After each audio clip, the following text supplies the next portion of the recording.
gentlemen. We are going to start off right away. I'm just going to remind the ICAO commitment to be carbon neutral by 2050, which is an extraordinary commitment given what it will take. And I'm going to start off with a very short question on which I require a short answer to each of you. What is at stake for the air transport industry when we talk about decarbonization? Sabine? Merci beaucoup, Yannick. Many thanks also to the Aerospace African Forum for having me and for giving us here the opportunity to discuss sustainable aviation in Morocco.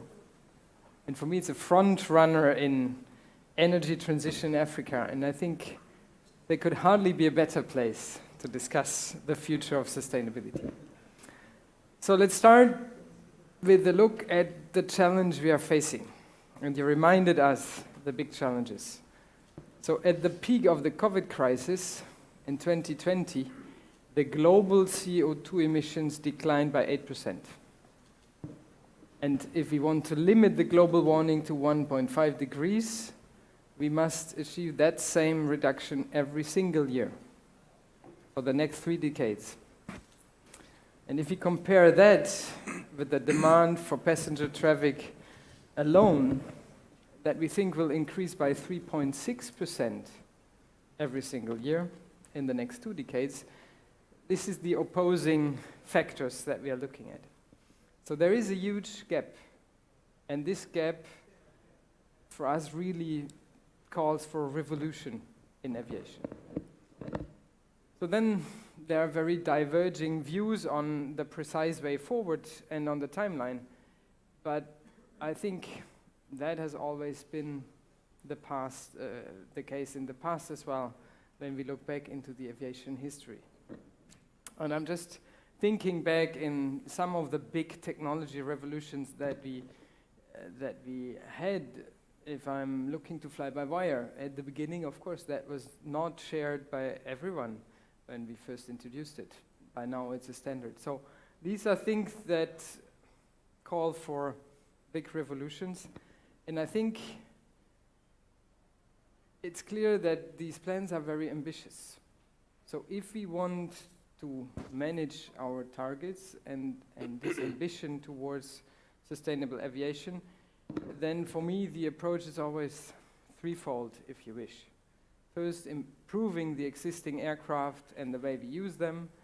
Then secondly, using sustainable aviation fuels, alternative fuels.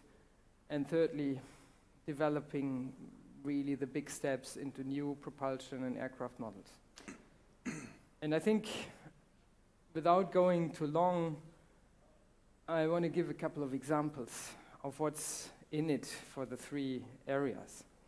So if we look at existing aircraft, the efficiency, we are, for instance, working on novel wing concepts. So the wings will always be looked for as being more aerodynamic, being longer, lighter, different materials, and then it's always, also, if we go longer, then it also will call for foldable wingtips, maybe even evolving shapes during flight. So these are things that we are looking at.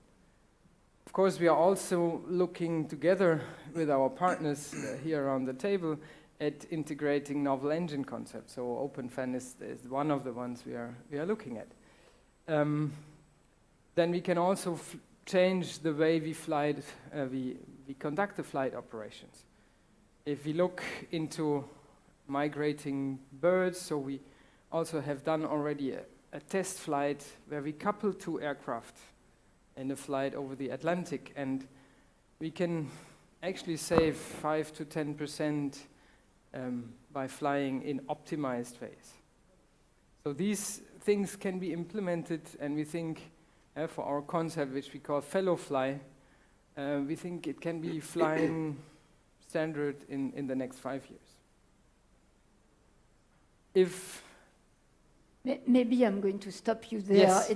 Just we'll go into the detail afterwards. Mike, what is at stake for the air transport industry when we talk about decarbonization for Boeing? I think that's a very important question. And what's at stake is our license to operate. Absolutely, that's what I believe. Yeah.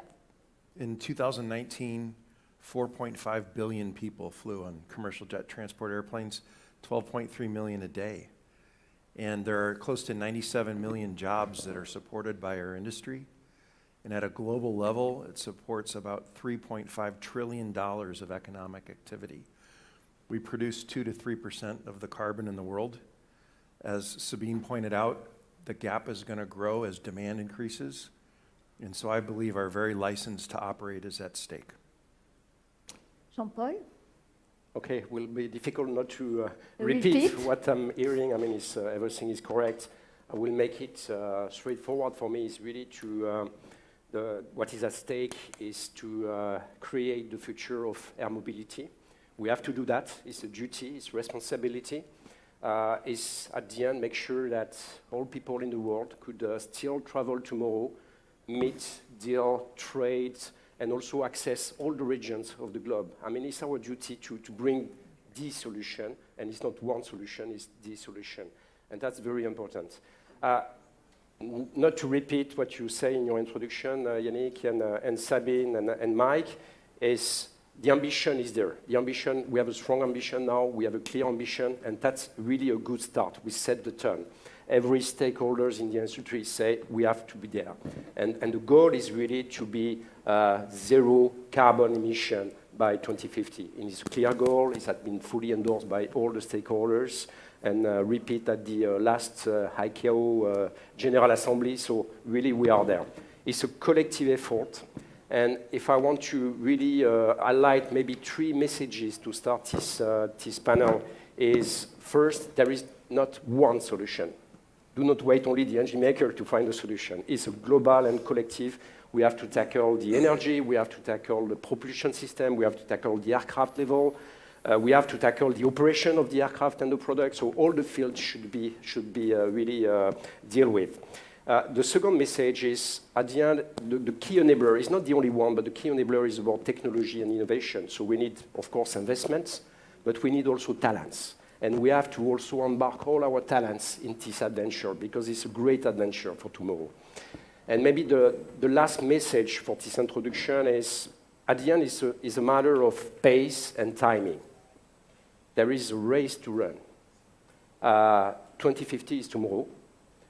If we want a fully implemented solution by that time, we need to see all the range of individual solutions to be implemented from now until 2050.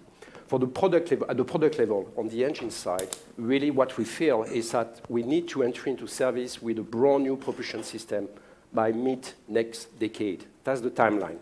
And if I'm coming to tomorrow, is the fact that we have a race to run in the next 5 years to mature the technology, the architecture, in order to make sure that we are ready before the end of this decade, in order to run the development and to introduce the new system by mid-next decade. So it's a race. John, anything to add? What is at stake for our industry?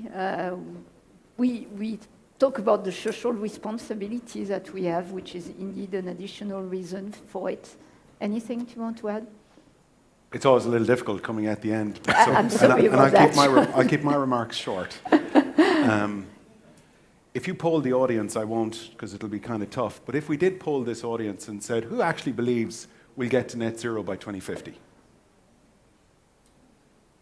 Who does? Well, we're selling up here, so put your hands up. I didn't ask you, I asked the audience. I think not so many people would put their hands up. What my partner in CFM here at Safran said, I so totally agree with. The sense of urgency that we need to have over the course of the next 60 months, I'm not sure that sense of urgency is truly felt by everybody in the room. I think what's up for grabs is if we don't make decisions and move with an enormous sense of urgency now, that window that's barely open for us to achieve what we need to achieve will be closed. So we don't have the obligation or the comfort zone to kind of talk about it. I'm delighted to be on this panel with the folks that are here because collectively, I assume over the course of the last 3 years, it's over $10 billion. I know that GE standalone did over $5 billion in the last 3 years into R&D. 90% of that was into sustainability. The other numbers at the table will be even bigger than that. But if Greta Thunberg was sitting there, I know what she would say. Blah, blah, blah. So we need to collectively come together, and there needs to be a greater sense of urgency. There should be no room in this hall. There should be standing room only at the back. And yet, we're still filling seats. It demonstrates to me we're not quite at the sense of urgency for this that we need to be. That's what's at stake. True. Let's start with technology now. I am going to start by the engine, because you are the fuel consumer at the on the engine side. And even though you consume fuel also because of the aerodynamics and the weight of the airplane, of course, but you have a great part to play into this revolution. So, Jean-Paul, what are you working on? What are your investments targeted to prepare the future engines? A lot of investments. Before starting, I mean, we have to look at in the mirror and in the past and for the industry, the aerospace industry, because I mean, this journey of the aerospace industry didn't start today. I mean, we did that over the last few decades. Just an example is in the last 70 years, we divided by 5 the fuel consumption for the aircraft at the aircraft level. So it's a significant number. Talking about CFM with GE and Safran, by introducing 2 generations of propulsion system, the CFM56 and the LEAP engine, we reach 40% fuel reduction over 40 years. So it's roughly speaking 1% reduction every year that we can provide with our new product. Now, as stated, we are in the race and we need to double the pace in order, and it's a commitment of CFM, to bring to the market by mid-next decade a 20% additional fuel burn reduction. So it's a huge challenge. In 10 years plus, we have to do this step. So what do we do? I mean, what did we do? Is really to select the right technology, and I will come back to that after, to make sure that we are able to mature, to demonstrate, to fly this technology as soon as possible. And really our aim is really to fly this brand new propulsion system that will bring this breakthrough by 2026. That's our internal target. CFM is our commitment. It's really key. So we have to really to be selective in the priority, in the technology that need to be embedded in this journey. So we decided, and we communicate 2 years ago about the launch of the RISE program, the Revolutionary Innovation for Sustainable Engines 2 years ago. And really, in this program, in this demo program, we try to embed everything that could make the job at the end in the next few years. And can you be a little more specific on what you're looking at in terms of technology without, Of course. Maybe I will miss a lot of things, and John will add additional items. But for me, there is a first domain is about the architecture of the engine. We will break the limits. We have to make a huge step in terms of propulsive efficiency, and for that we have to go to open fan. Open fan, what is it? Is really to push what we call the bypass ratio of the engine further. And when I say further, just to give you one figure, is the diameter of the fan for the RISE will be twice what is it on the current engine for the same level of thrust. So it's 4 meters diameter fan. It's huge fan. But we need that to get really this step in terms of propulsive efficiency. So that's the first step. Of course, we have to avoid to have a nacelle around the fan for weight and drag reasons. So we have to find other system, other nacelle equipment in order to make all the other functions. The second domain is how to embed within the propulsion system other systems, like hybrid electric systems, that will enable us to optimize in some phases of the flight and to reduce further the fuel consumption.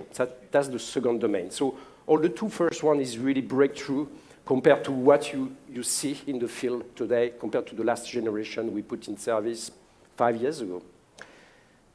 Third domain is we will still work on the thermal efficiency, as we did in the past. That's a key domain. The fourth one is, again, about material, is about processes, manufacturing processes, new composites, new superalloys. So all things that we, as an engine maker, we need to control, we need to have a full control, and tomorrow we can introduce additional performance with material and manufacturing processes. The other one is about the SAF, but maybe we'll come back to that. We'll come back to that. After that. Yes. And I will say last but not least is about how do I integrate this propulsion system in new aircraft or new aircraft. And here, what is key is the work that we are doing with both airframer, Boeing and Airbus.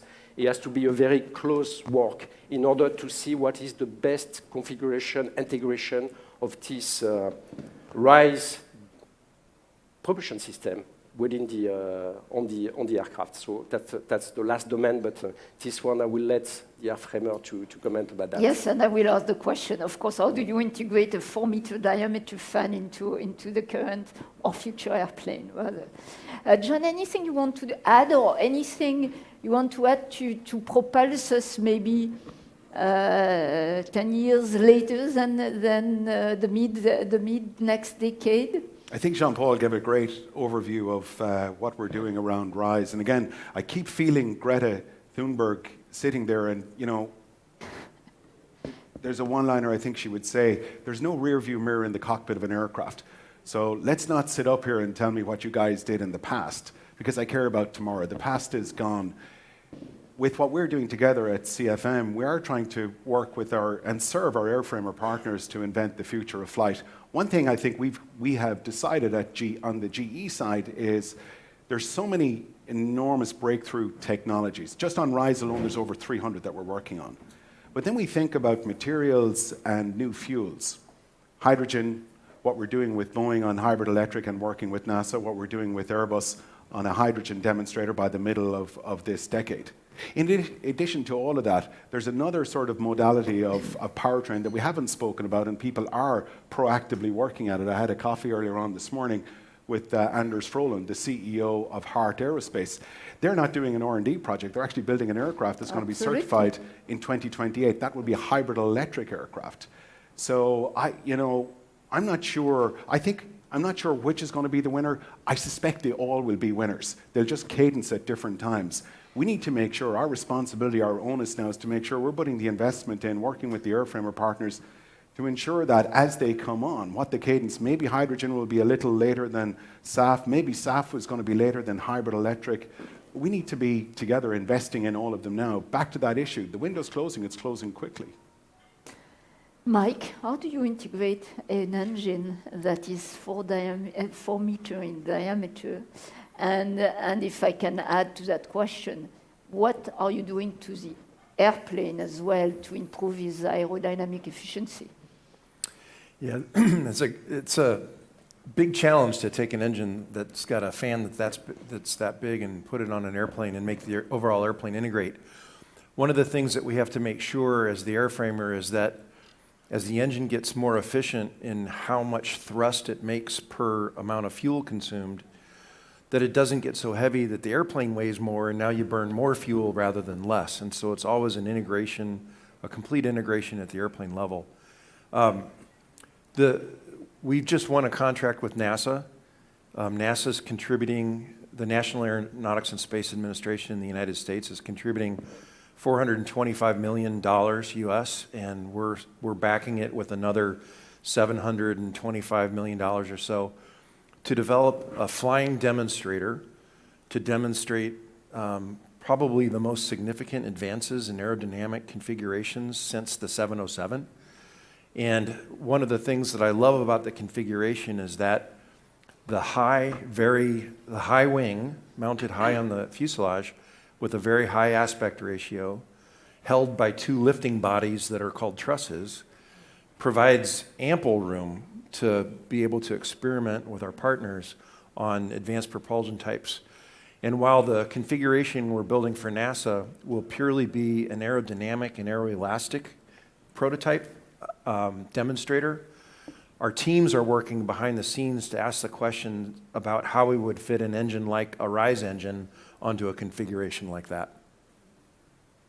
Can you be more specific on what you feel you'll be gaining in terms of efficiency, global efficiency of the airplane with a high wing, very thin, which is very laminar, I assume. So what kind of efficiency ratio you feel you'll get out of it? When we look at expected advances in materials, in systems architectures, and in the aerodynamic configuration of the airplane, we believe that at an airplane level, we could get up to 30% fuel burn improvement compared to the best airplanes of today, the Neos and the Maxes. Sabine, may I ask you the same question? How do you integrate such a big engine into your Airbus airplane? And what do you do to improve the aerodynamic efficiency of your airplanes? Yeah, let me try to give something new to the question. Okay, very good. And of course, if we are looking into a next generation aircraft, then we need at least double of the step that we usually had in the past. So that calls for engines, and you've exposed the RISE concept to us, which is definitely a concept with a huge potential. Now, it needs to be integrated in an aircraft, and we need to be sure altogether that the overall concept is bringing the right potential. Because of course, the architecture overall is then very different, and how would we make that work? This is why we launched a demonstrator together to fly the RISE concept in 2026, right? 26, 28 yeah, 27. Even. So in order to really see it, and we've launched the work together to really very much work on this integration work together, because it all together has to work. Of course, there's the second concept, and we just want to compare it. We want to be able to know that this is one way to go. And then, yes, you said it, propulsion is core and center. We do think we also need to look at the steps after, being it hydrogen combustion, be it fuel cells, hybrid electric systems, and here, again, in a RISE concept or general new engine concept, we could always integrate a hybrid electric way of, in order to balance the overall power need best. So that's one thing. The other question is, what is the next component you have to look at in the aircraft? And that obviously we're coming to the wings. And here as well, yes, it's going to be about more aerodynamic wings. How can we improve them more? It will be longer wings. We are already seeing that. That means that we might need to fold them. And can we know that we can fold them on the ground, but can we even fold them during the flight in order to be even more aerodynamic and better optimized during the flight, and as well have means to alleviate the loads which we might face with very long wings in the flight. So these are two projects we are working on. The one is called Wing of Tomorrow, and the next one is the extra performance wing. This is as well something which we will fly in a 1/3 model in the next years in order to really see the potential, because then, of course, it's also about sensor integration in order to make sure that we can have the right reactivity during flight. So it's definitely about these two components. The rest will be on materials, lightweight, and everything which we can add in the other components of the aircraft. So maybe we know that we won't be able to gain 100% of the CO2 footprint by the technology. So let's talk a bit about the fuel themselves. And I may start with John with that question. What are your company doing to accommodate the new fuel and maybe also drive their definition? Because as we all know, there's many fuels,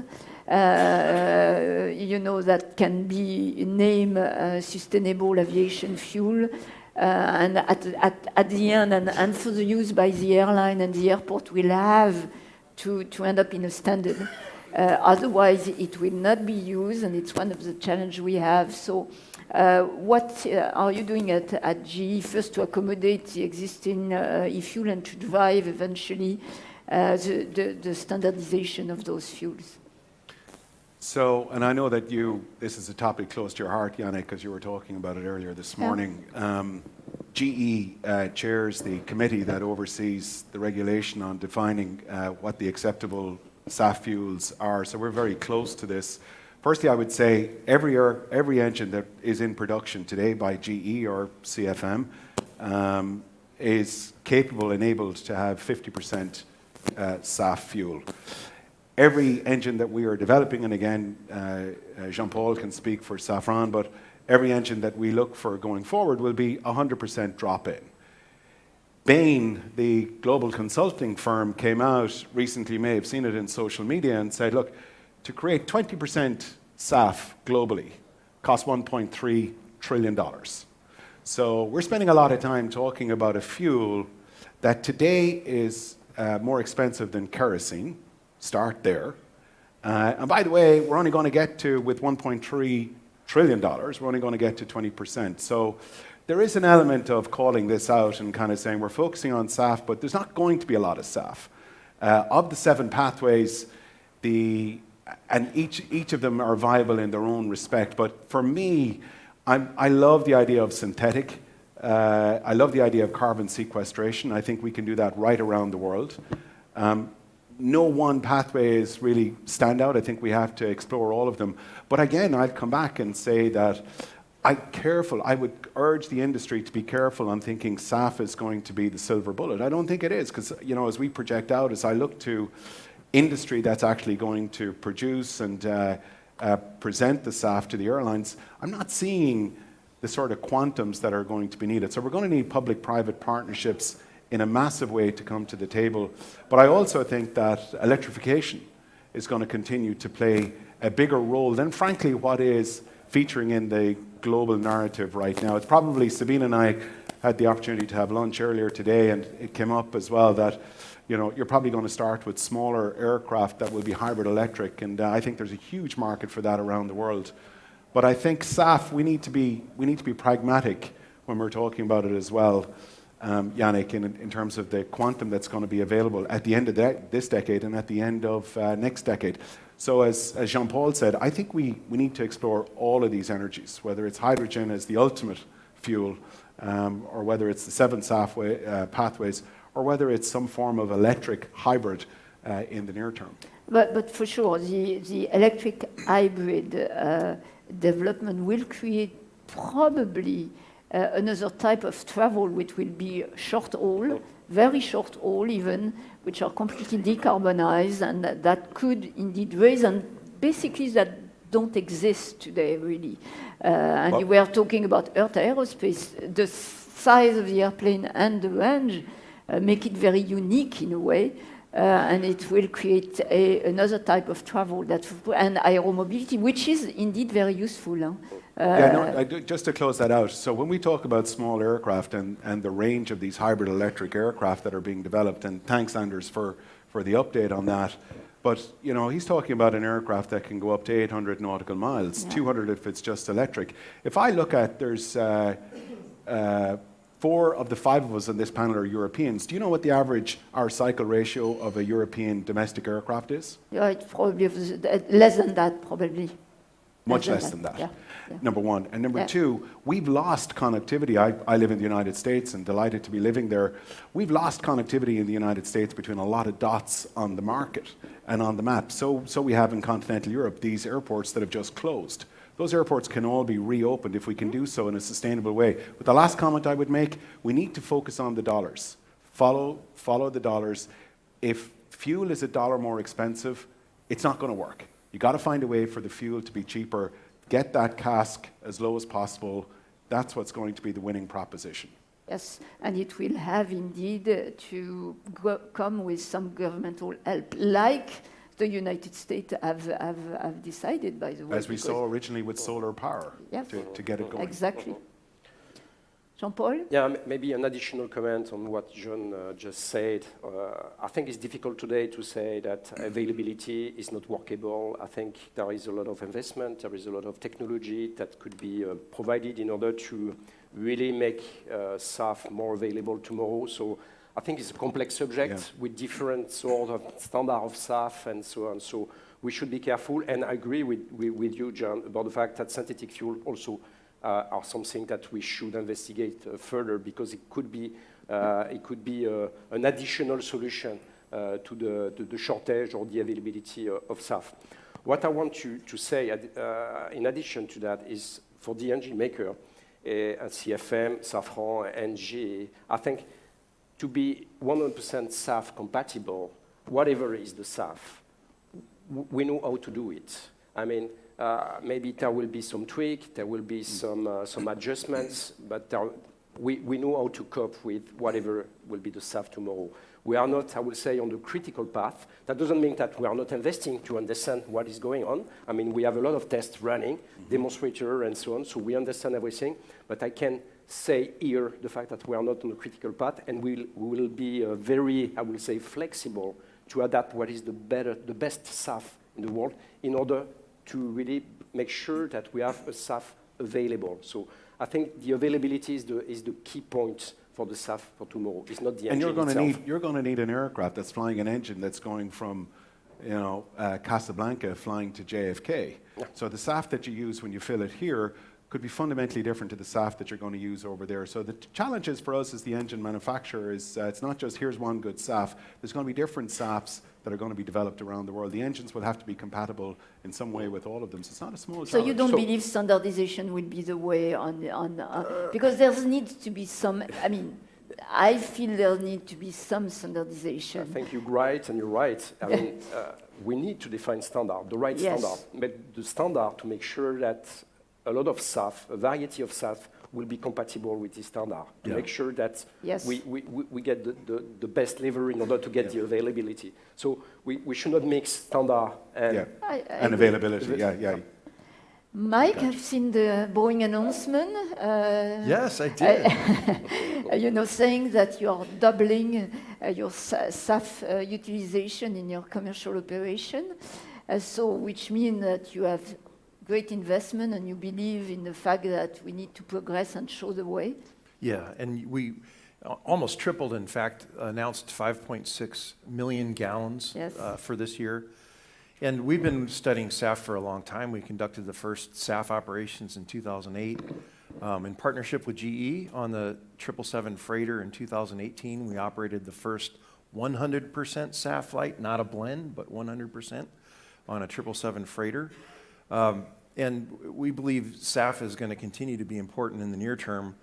Certainly, production has to get scaled up. Availability is a problem. The same will be true with hydrogen. The world, there's no way to make that much hydrogen yet. There will have to be a lot of investment there.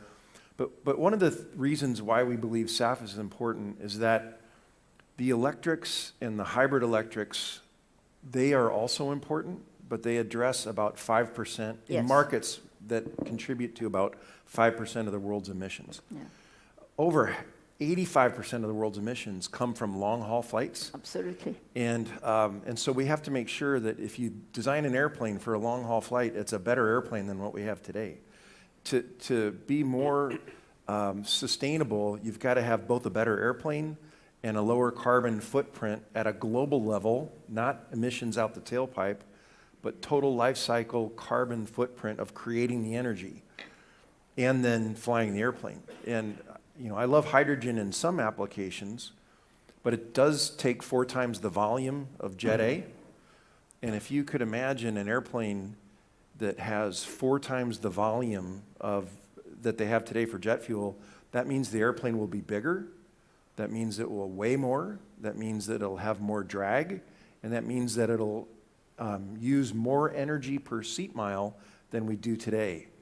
And less energy wins, not more energy wins. And so we have to be careful that if we're going to use hydrogen, we use it in the right way, either for the creation of SAF or for airplanes whose missions are better served by hydrogen. But for the long haul, where most of the emissions are created today, The only thing where the physics works in the near term is SAF, and that's part of why we're so invested in SAF. But for us, it's SAF and, because we have to address the 5% in the short haul market, and that market could grow. We have to address the midterm, which is where hybrid electric looks so attractive, and we also have to address the long term. Sabine, what about SAF on Airbus side? Yeah, I would like to take a little bit what my colleagues here have said already and build on that. On one hand, you said, yes, we need all the different technologies, and I think I totally agree with this. Not one of them will make it, and you've talked all about it. The volume is a limiting factor, so we need all of them. Then, yes, in the future engines, we will have maybe different standards. We might have new standards for SAF, but let's look at today. Today, and you said it, 50% SAF can be used. We are not.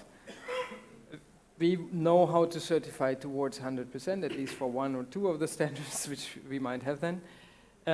So that's the technology path which works. And if I'm looking at our role here, of course, we feel ourselves as the catalysts. We are not into SAF production today, but we are working with a lot of partners.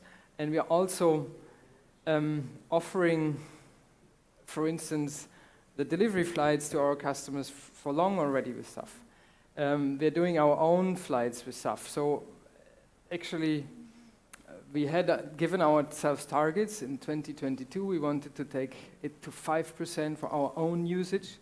We've taken it to 7%. We want to go to 10% this year. It's a challenge to get enough SAF. So overall, yes, I think last year it was 5 kilotons that we used. That means we need to go to 10 kilotons this year. And in terms of liters, gallons, I think it's pretty much so. We were of, I think, 21 million liters last year, so you can take the math. So that's about what we can do today. And here I think we really have to come back to this roadblock, which is the availability of SAF. And here we need to work to bring it up. There is no way around it. So then you can do it with incentives, and we've seen the initiative in the US, which is really game-changing, and it changes the pace, I think, on how we will get there.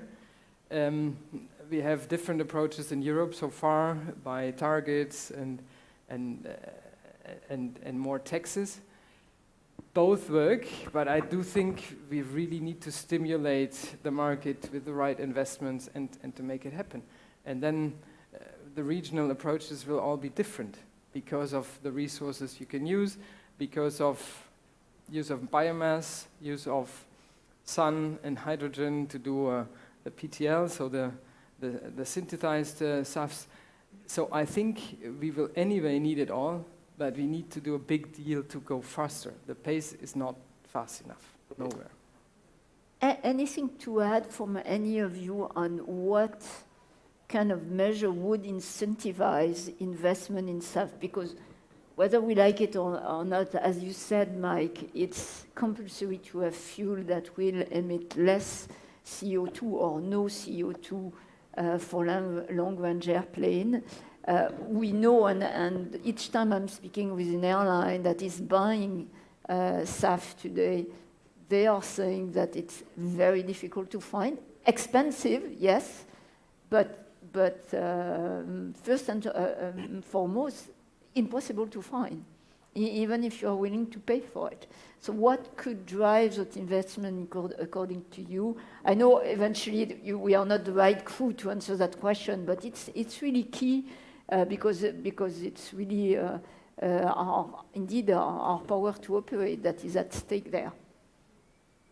Anyone Look, I think there's templates that we can look at in the past that can help us here.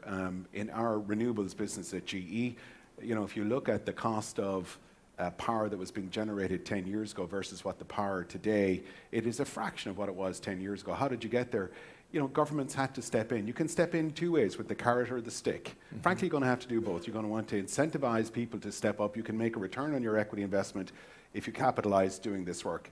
And then you're probably going to go to the airlines, which we're seeing in Europe. I'm not a big fan of the stick, by the way. You go to the airlines and say, look, if you don't do this, we're going to tax you, retard your economics by X. Yes. Combination of both will probably get you there. The reality is, for the first 10, 15, maybe 20 years, you're going to need the governments to step in. So again, this is our friend Greta saying, step up. If you want this to happen, you need to do it at pace. Industry can only do so much on their own. When it comes to the big challenges like this, we need governments to also show leadership, not just showing up to the COP once a year, but showing up and putting the dollars in. So if you look at the industrial funds that are out there, they're standing waiting to invest. They're waiting to invest to develop those third-tier airports that were closed over the last 50 years. They're standing waiting to invest in new refineries that will be standing alone for sustainable fuel. They're just waiting for the incentive. And one last comment, it's sustainable fuel. You know, if you're king or queen of the world for a day, they don't think about sustainable aviation fuel. That's all we talk about here. They care about sustainable fuel, and therefore we're competing with sustainable diesel, you're competing. And by the way, we think we're the most important people on the planet in that regard. We're not. Yeah. Ground transportation beats us every day. So we need to think a little more innovatively around how we get the dollars to go into sustainable aviation fuel as opposed to other forms of sustainable fuel. That's a competition that's coming, and we don't talk enough. It's the governments. They have to step up, Yannick, I believe. And I think one thing I would like to add on this, because what we are seeing is that so many airlines are actually taking the commitment now. We see the commitments coming. Yes. And that's not just European airlines, it is over the world. Lately, and a lot in the Emirates US. said 50%. So this is the first step. Yeah. Now they need to get procured, of course, and this we can track as well. But this has to come. And now we can see this commitment, so this should help as well the investment to follow and to really make it happen. If we want to leave some minutes to question, can I ask all of you a short conclusion? Sabine, we start with you. Yeah, actually, we haven't talked so much about hydrogen yet. No. And as we are saying, yes, it's all the technologies. I just want to take this last statement maybe on this, because for us it's so important to mature the things. So that's coming by maturing the technologies first, and here we are in the technology transfer from other industries into aerospace and the needs of aerospace. And that's actually ongoing now. So what we do see here is every other week we see the physical demonstrators raising, and it's about the tanks coming out, being the first ones into the tests. And yes, we're talking about cryogenic tanks, so very different ones on the ones that we see today.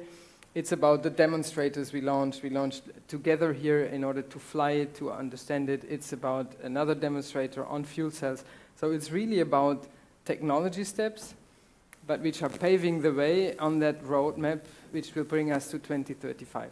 So that's the other edge of the challenge, maybe, and in the wide range of technologies that we have to put together.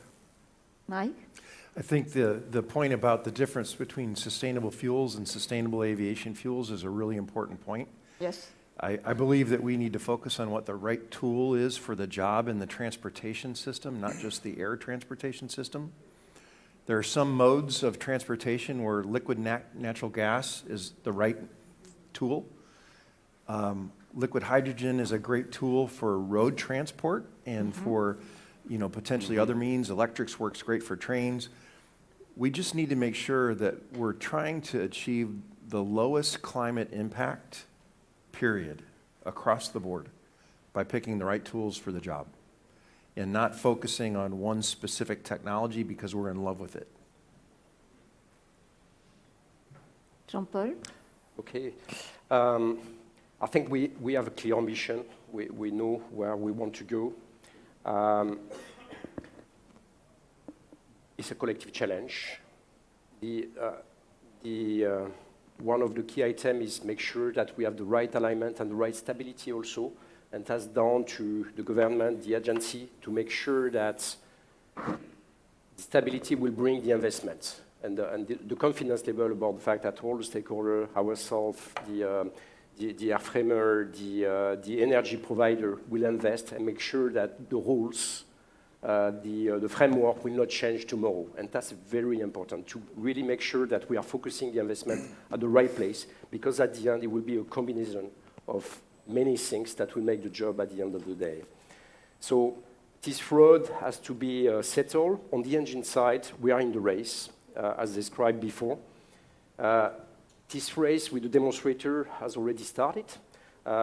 Today, we are forging parts. We are cutting metal in order to run this demonstrator. We are running tests already. So we are in the race, and that's really good. And we hope that really all the industry will focus with the same pace, because it's really needed to get there. At the end, it's a fantastic journey we are in. I mean, all of us, we are very, very motivated. I hope that you feel the motivation of all of us, and I think that today all the industry is very motivated to be there. And I can tell you that all our teams also are very, very motivated. It's a fantastic journey, and I'm saying that for the young people we need them for this adventure. We need competency. We need good people, good women and men in order to run this adventure. And I hope that they will have the dream to jump in this journey, because we need them absolutely. We should be also to have some humility, because it's risky, it's challenging, but we have no choice. And this humility has to be there also, because it will be a long journey. There will be issue, because we are taking risks, we are investing, but we have no choice. We will be there. We will be in the race. John? We're burning our planet. Simple as that. So no sense of exaggeration here, but the burning sense of urgency, I still really don't feel it. We don't have a lot of time. We have a small period of time to deliver what needs to be done, and shame on us if we don't do it. If we fly past this next 4 or 5 years and we haven't meaningfully made progress. For GE, and I share this, I know I share it profoundly with our partners at Safran. Frankly, it's our deep purpose now. It's our highest noble cause. When I came to GE almost 3 years ago, I said, this is the noble cause I want us to be associated with, and we weren't quite there. Today, there is no higher calling for us up here than to deliver the goods and put at least 8% of our revenues into R&D. But here's the last thing I'll say. We are the incumbents. Boeing, Airbus, Safran, GE.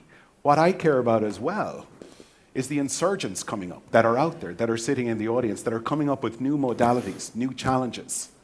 Too long have we drank our own Kool-Aid up here. So we need to be challenged from the outside. And I think, Jean-Paul, that's a little bit where you were coming with those, those fresh new minds that we desperately need to attract into our business. The future of flight will rest on, do we have the brightest minds helping invent the future? I'll finish with this. We've enjoyed the gift of flight, everybody here and everybody in the room. Flight brings unique benefits to us. It will go away if we don't fix this burning problem that's in front of us, and we don't have a lot of time to do it. Thank you. And now you can clap.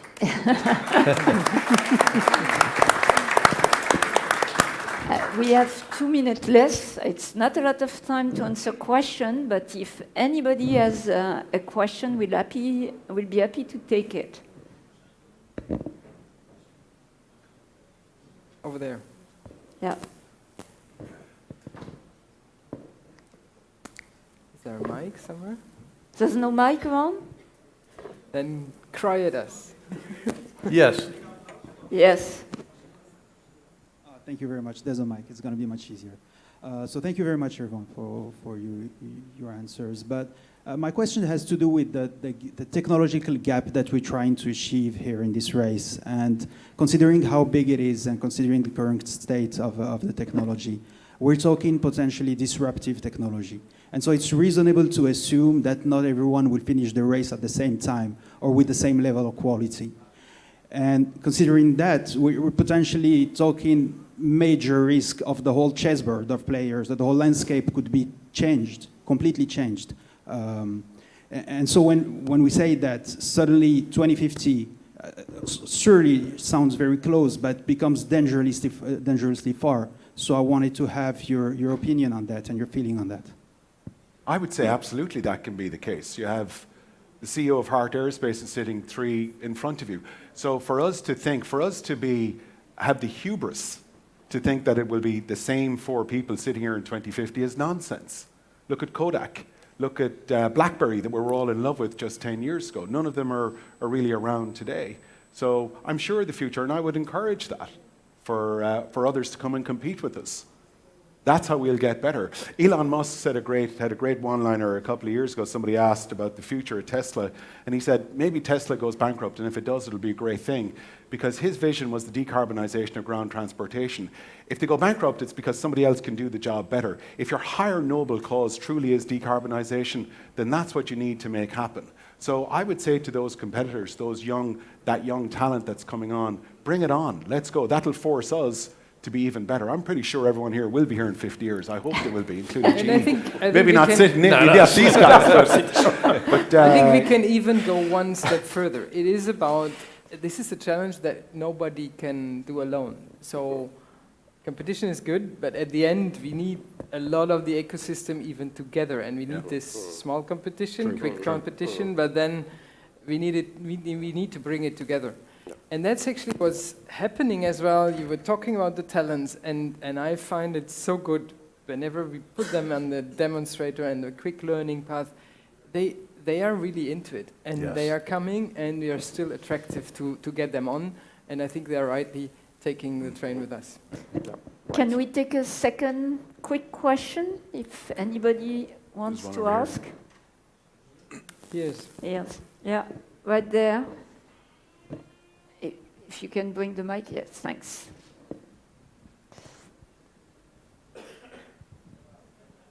Good afternoon. Mine is, I don't know whether it's a question or a comment. It's more a comment than a question.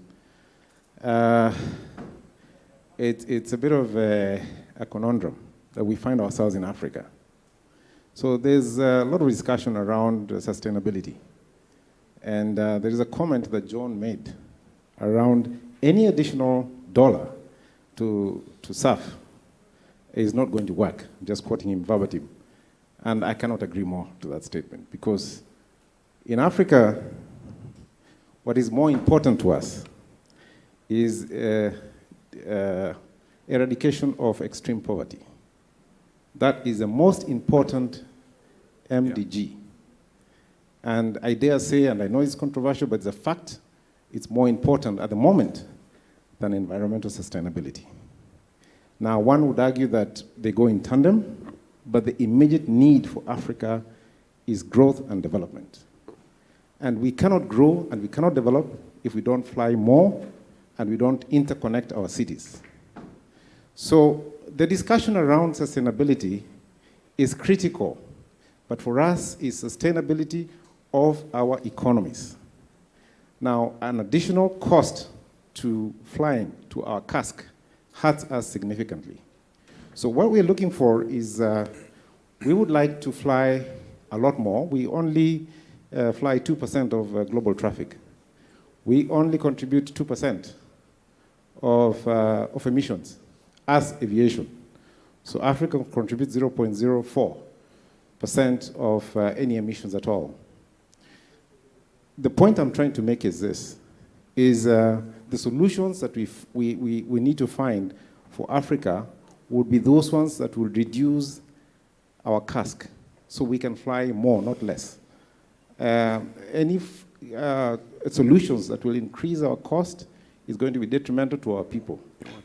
So this is one thing that we need to, I subscribe completely and fully to reducing carbon emissions, but we also need to be careful that it is not going to be the detriment of the economies in Africa.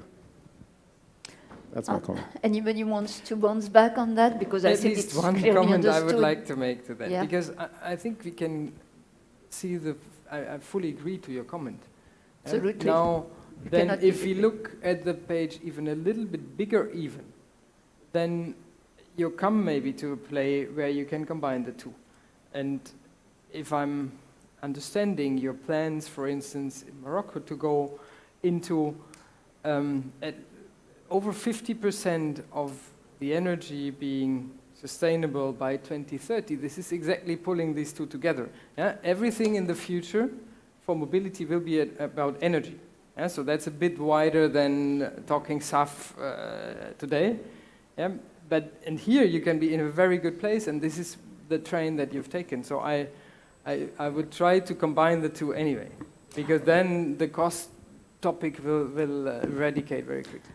I fully agree with what Sabine is saying. I think there is an opportunity there for Africa, because at the back of SAF, you have a need of green energy.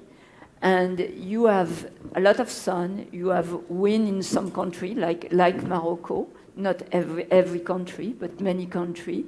And the first need of SAF is to have green hydrogen, and the way you do it is cracking water with electricity.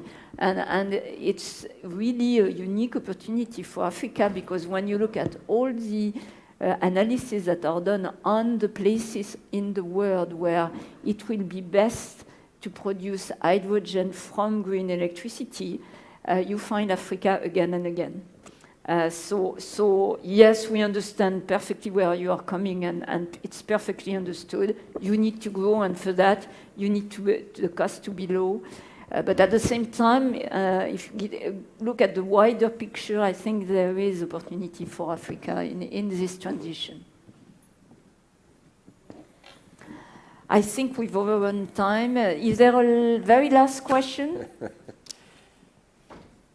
No? Thank you very much for being here.